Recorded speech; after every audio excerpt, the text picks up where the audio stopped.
What's going on, guys? Welcome back to the channel. Got a little unboxing to do today.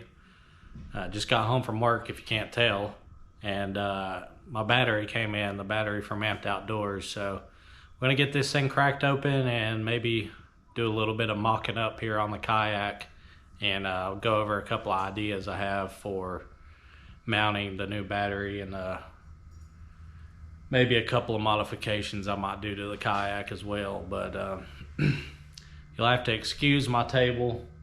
It is still a complete disaster from the last tournament. It was, raining all day, so some of my tackle boxes had some moisture in them and stuff. So I got a lot of lures just laying out here on the table, and a couple of tackle boxes opened up, drying out, just to make sure I don't have any issues with anything rusting up. So enough talking. Let's get this box cracked open. Well, here it is, guys. Comes with the charger, and I got a deal on it thanks to being a part of Southeast Tennessee Kayak Anglers AOI this year. Well, we all got a discount code, and I was able to use that to purchase this battery, and it was a huge help. So huge thank you to AMPED Outdoors for sponsoring the Southeast Tennessee Kayak Anglers AOI this year, and I was really surprised actually how much it helped. So I did put it on. I got a certified shipping scale over here. I did put it on there.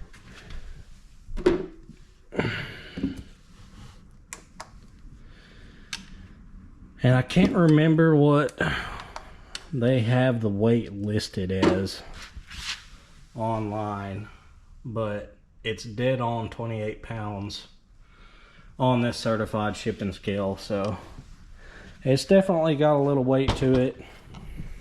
It's not terrible, but a little bit more than what I was expecting initially. So I was planning on putting it in the front hatch, but I was watching Greg Blanchard's video the other day where he just got his new kayak back, and I really like what they did with the seat base on his kayak, and the way they kind of integrated the battery holder and everything into the seat base. And I'm really thinking about going that route, and honestly the only reason I haven't gone to cutting on it just yet is because I want to make sure that in the case I do change my mind down the road, I'll be able to get a replacement seat base, because I'm about to probably do some major surgery to this thing. So if you haven't seen Greg's video and from where he got his new kayak, what they did, they actually cut out the whole middle section of this seat base all the way to the back, and he took plastic, and he actually took plastic and riveted it back as like a little cover for the exposed hole, the open hole that it'll leave. I actually have some sheet aluminum, some marine grade aluminum that I was thinking about using to plate the insides of the seat base back together. And really my main concern is, which is really not even a concern, but obviously the Titan seat base only mounts in the front.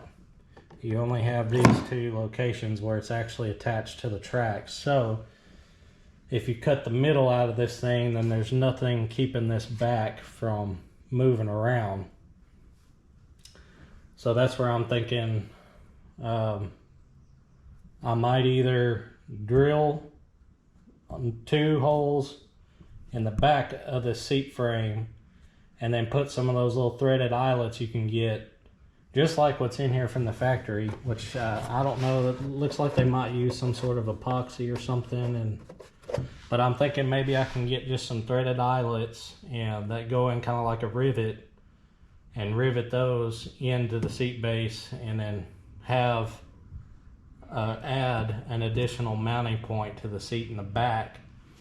But then also with this guy here, I'll be building the battery box kind of into like a mount here and attaching it to the back of the seat. So that in and of itself is going to add strength back to the seat base. So I really like that idea. I like how clean it is on his rig, and I'm more than capable of making it happen. I just, like I said, I kind of want to make sure that I can get another seat base if I do ever change my mind down the road, or if I ever go to sell the kayak in the future. I might want to put a new seat base in there, just because it's a pretty custom little job to do on there, and not everybody's gonna want it like that. But I really like the idea of it opening up the floor of the kayak and just having a wide open space underneath the seat. I like that a lot. And I might even also try to integrate the Native Slayer junk drawer into this seat, just like they did. Just basically doing the Greg Blanchard seat setup, if I can make it happen. So I'm probably gonna go ahead and pull out this black pack, sit the battery in the kayak, and kind of get an idea, look around, look at it, and just see how everything's gonna kind of fit. So I'll be back in a minute. So it's actually a couple of days later, and instead of making a whole nother video about how I rigged this thing up, I'm just gonna put it in this video. Couldn't help myself, went ahead and hammered down on it yesterday, and got a mounting location for the battery. I did cut the seat base, and believe me guys, it was really hard to make that first cut, but I had to get that little extra space in the tank well. It really, I think I gained like 5 inches, which may not sound like a lot, but it helps out so much. Just without making the cut, the black pack, the 13 by 13 black pack, wouldn't even really fit in the tank well anymore. So I did what I had to do. I cut the seat, and then I actually took the drops from the cut and capped off the seat, and actually kind of did some hillbilly stuff and plastic welded it back together with a propane torch and a flathead screwdriver. But I'm telling you, it's actually really strong. I was surprised. I was just like, it was a spur of the moment thing. I was like, how am I gonna seal this seat back up? So I got the propane torch out and the flathead screwdriver, and it actually turned out pretty good. I mean, it's not beautiful, but it's definitely strong, and it's definitely sealed back up, and you really can't see it, unless you have the battery and the seat out. So anyways, I'll flip you around here and show you what I did. So this is it, guys. This is the setup. This is how we're gonna be running it. And the main reason for me putting it here is because I do plan on running a second 2450 in the front hatch to have a spare, or possibly run them in parallel. I'll probably just run it off of a switch, so I can switch from this battery to the battery in the front. And so if I'm making those real long runs, I won't really have to worry about running out of juice. I'll have a whole nother battery I can swap to. But I just notched out the area here that is, normally I guess you put a couple of tackle boxes in it, and kind of notched out in here. But like I said, I took and plastic welded this thing back together, so there's no exposed holes, no way in the event of a rollover that this seat base is going to fill up with water. So that was my big thing for wanting to get the seat base sealed back off. And I think I had said something about possibly like doing the Greg Blanchard cut and cutting out the whole middle, and I just wasn't ready to commit to that just yet. That would have been a lot of work, and for the time being, I think this is turned out pretty clean and is gonna function just fine. So this is just a battery box that I picked up from Academy. I think it was like $7 or $8 or something. And it does have these vent holes, I guess for if you're running a lead acid battery. So I'm probably going to seal those off, because lithium batteries don't vent. So there's no need in having those vent holes. It's just gonna let rain in, and I don't want that, so I'm gonna seal these holes off in the lid. But it fits down in there nicely, and I've got my plug running off to this side.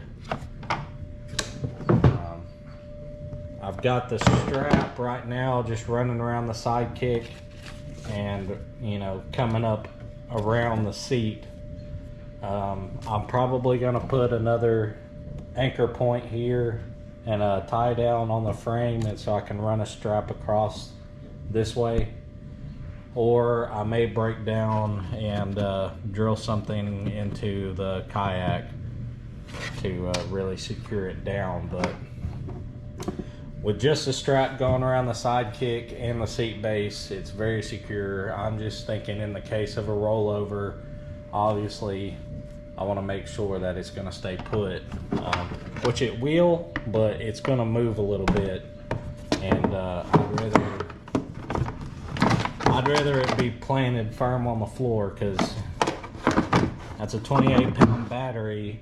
If it floats up, you know, this far, and I'm trying to flip the kayak back over or something, I'm thinking, you know, maybe it could cause me some problems getting it turned back over. And excuse the mess, guys, I still haven't cleaned up from doing the little project. But so the plug comes out over here, and I can plug the motor right in, and I'm ready to go. This plug was actually on the motor when I bought it, and it's very similar to the plugs that come on the amped outdoors plugs that they send you for the battery and the charger. I did have to, though, it really wasn't wanting to plug in, so I did have to take and just trim this little middle part down just ever so slightly, and that's literally the only thing I had to do, and now it plugs right in, no problem, and stays put. I've got the throttle on a ram ball mount. It's got the pigtail on it, so you know, I can just disconnect it here, take the throttle off. But that's pretty much it. That's pretty much the setup. I got an email today that they accepted my registration, and I have a temporary number or registration that I can use on the water this weekend. So we're going out this weekend, and we're gonna put this thing to the test. We're gonna take it on its maiden voyage with the motor, and hopefully be able to get on some good ones. But just wanted to show you guys kind of how I set everything up, and y'all let me know what you think down in the comments, what you think about, you know, what I wound up doing to it. But as always, guys, thanks for watching. Hit that like button, subscribe to the channel, and we'll catch you on the next one.